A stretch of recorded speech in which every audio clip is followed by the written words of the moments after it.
Tuesday, June 13th, 2017, Monaco 64, home of alternative economics and contrarian views. So I like to focus today on the UK debt, particularly the national debt, the government debt, and also the cost of living or the rising prices we're seeing in the UK as measured by the consumer price index and also the retail price index. And I want to talk a little bit about those two. They're called CPI and RPI. And I want to talk also about the fact that Theresa May, she's come out just after the election now, where she was not very successful, of course. And I'm reading this from The Independent, and I saw it on another paper. But it says, Theresa May signals austerity is over, an overhaul of Brexit plans. So since 2010, after the great financial crisis of 2008, the Conservatives won in 2010. They had to form a coalition with the Liberal Democrats. And then in 2015, they won outright. But since then, they have supposedly been running an austere budget, austere government. And, most people, when you talk to them, especially the opposition, Labour, Liberal Democrats, everyone says how, the conservatives have cut, welfare spending. They've cut everything, and there's austerity. And I'm not defending them. I'm just trying to come out with the facts. And the thing is, if you look at the government data, right, and you'd think that the national debt has been going down since 2010 because, the Tories took over. They've had austerity. They're cutting everything. But I read here, and this is from page 6, on a report sent by the UK government on its debt and deficit to the European Union. And I read, at the end of December 2016, UK government gross debt was $1,731.4 billion, or basically 1.731 trillion, equivalent of 89.3% of gross domestic product, an increase of 65.4 billion from December 2015. And it says this is the 15th consecutive annual increase in debt as a proportion of GDP. And then, they've got like a chart or, an illustration here, and it talks about the debt. And I'm taking this nominal debt that they've pointed out, 1.7 trillion. And in 2008, 2009, it was 978 billion. So that was just after that was the last year of Labour basically in power. And then from 2009 to 2010, it rose to 1.1 trillion. So right now, the national debt is almost doubled since 2008, 2009 to 2015, 2016. So it's gone up from 979 billion to 1.7 trillion. And this is supposed to have been years of austerity and cuts, and our national debt is almost doubled.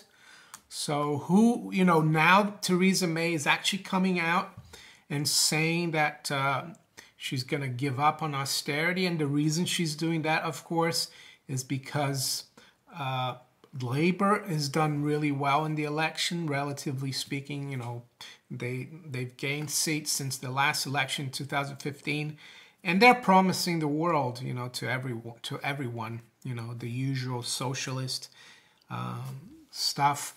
And I'm not criticizing just Labour. I'm criticizing the Conservatives as well, because they always spend too much money anyway. As you can see, now then that she's going to give up on austerity and cuts.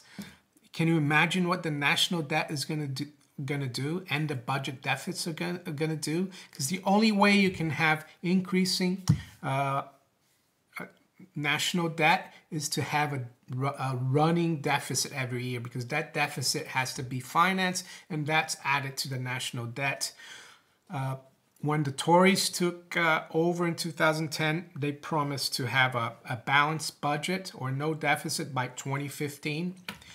But that's been, forgotten about. We're still running a big deficit, and I think it's going to get bigger. And all that does is debase the currency. There's more money printing, more borrowing from the government. The Bank of England, which is supposed to be independent, is nothing but independent. Because if they really wanted to, if they were really serious about, how can I say, defending the pounds, because that's what a central bank is supposed to be, defend the stability of the currency or the strength of the currency. If they were that serious, rates would not be at 0.25% or almost zero right now. They would be a lot higher, but then the government would be, in big trouble. So by keeping rates at zero and continuing to do QE, the Bank of England shows itself as completely political and not independent. And the reason why I want to talk about RPI and CPI is because the data came out today, and they were a lot higher than expected. For example, core CPI, which excludes probably food and energy, was expected to come out at 2.4% year on year, came out 2.6%. Core RPI, which is the retail price index, which is ex food and energy as well, came out at 2.8%. The RPI, not the core one, but the headline RPI came out at 3.7, was expected 3.5. And the CPI, which is what the government follows and is what the government uses for its indexation of pensions and all their liabilities, that came out at 2.9 and it was expected 2.7. So a lot higher than expected. And what I wanted to talk about the RPI and CPI is that back in 1997, when Labour or New Labour came to power, they made the Bank of England independent, and they also created the CPI, and they started following CPI for their indexation instead of RPI. So 20 years ago, CPI didn't exist, but RPI did. So, and if you look at the chart here of RPI and CPI, RPI is grown a lot more than the CPI. So CPI is just a backdoor way of the government cheating, the people that are due government payments from the government liabilities or government promises. It's just screwing the people, pensioners and people who work for the government, because they index it to the CPI, which is always lower than the RPI. Prior to that, there was no CPI prior to 1997. So I would say that we need to, but the markets and politicians, they don't talk about the RPI anymore. It's been forgotten, but it's still published. So we've got rising prices. We got prices rising at almost 4%. And the Bank of England is keeping rates at zero. They should be at least 4%. UK rates, and then you have to add 1 or 2% more for other factors, like risk factors and foreign exchange factors, or time factor, depending on how long the debt is. So yeah, an interest rate at 0 with RPI growing almost at 4% is pretty criminal in my opinion, and that's what people should be, complaining about. But it's not. All you hear on the radio is about the election. How Jeremy Corbyn is doing really well. He's gonna, increase the number of, the welfare. He's gonna bring back, money for everyone. He's gonna help everyone out. But how can, we can't, this is a big tax here. It is the inflation tax.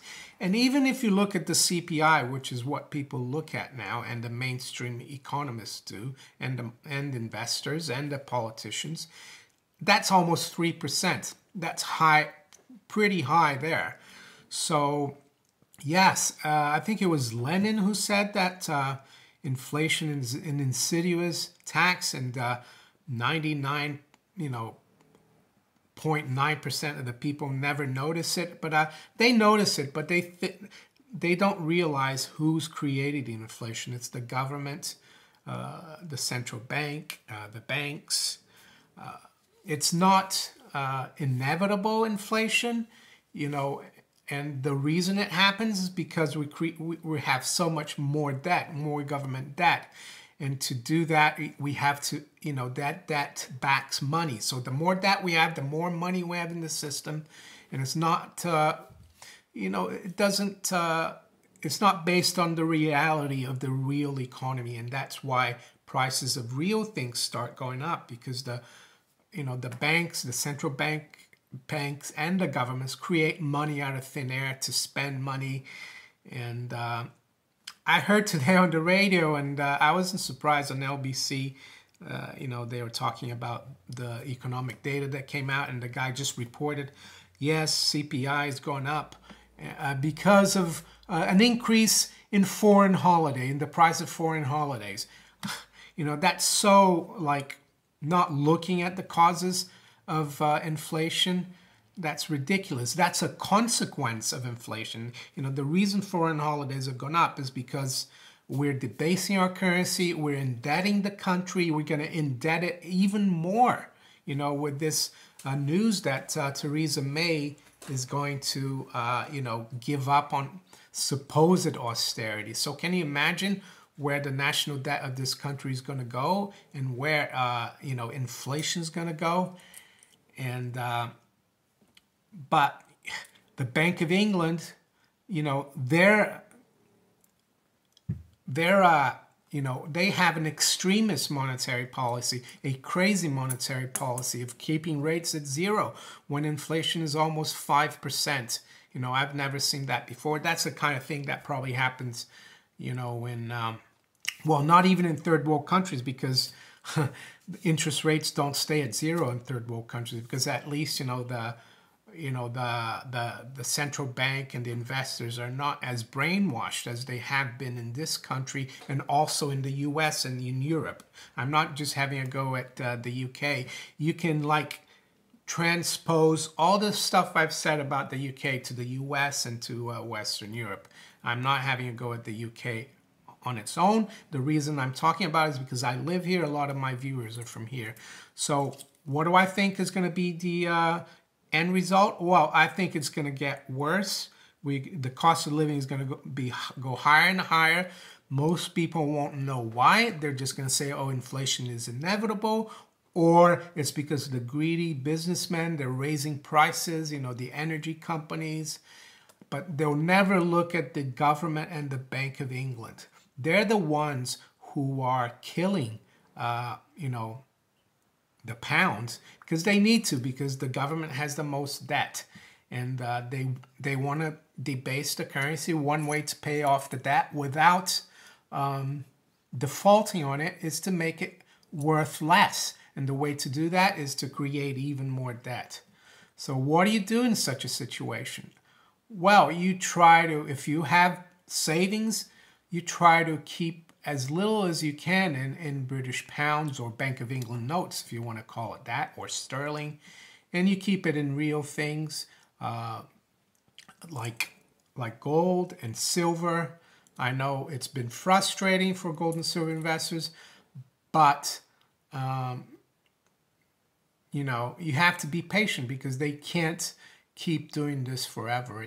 People are going to wake up and say, how can we have 0% interest rates when inflation is rising at more than 4 or even 5%? So that's what I wanted to talk about.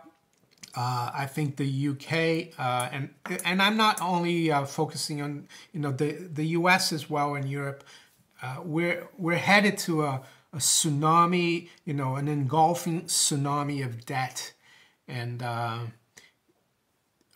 you know, our paper monies or fiat monies are going to be worth a lot less in the near future, because that's the only way, you know, politicians and bankers know how to react to this. So yeah, if you enjoyed this video, give me a thumbs up, share it far and wide. If you'd like to get updates when I do my videos, subscribe to the channel. Watch my videos also on Steemit if you like. And if you'd like to donate to my channel, there's some links below in the description. I'll talk to you later. Bye.